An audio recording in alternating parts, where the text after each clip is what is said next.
में थोड़ी देर रील्स बन के अचानक से वो उतर के चले गए बीच में ही इवेंट के। थोड़ी देर मैंने रील बनाई, अनाउंस ये किया गया कि अभी इवेंट दोबारा स्टार्ट होगा। डिनर के लिए अनाउंस कर दिया गया, मैं भी उतर के चली गई और इवेंट वहां पे खत्म हो चुका था। अनाउंस किया गया था सिर्फ कि दोबारा होगा। नेक्स्ट डे जब मैं घर आई तो मैंने देखा ये बहुत बड़ा मैटर बन चुका था।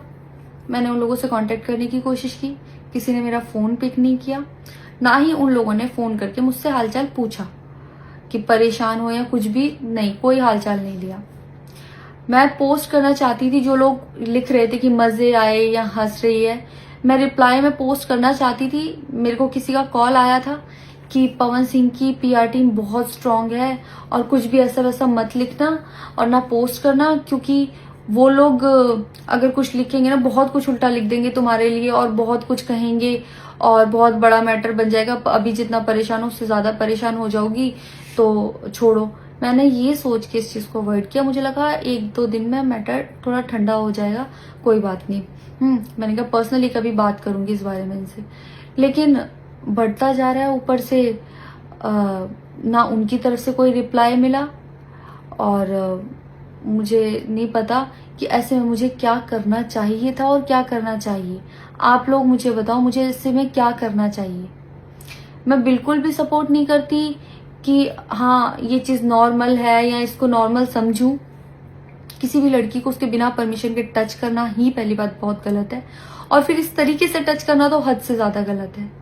यही सेम चीज अगर हरियाणा में हुई होती ना तो मुझे जवाब देने की जरूरत नहीं पड़ती। यहाँ की पब्लिक अपने आप जवाब दे देती, यहाँ की ऑडियंस फुल सपोर्ट करती और जवाब देती, लेकिन मैं उनकी जगह पर थी, वो यहाँ पे नहीं थे। इससे मुझे ये लेसन मिला है कि मैं भोजपुरी इंडस्ट्री में अब काम नहीं करूंगी।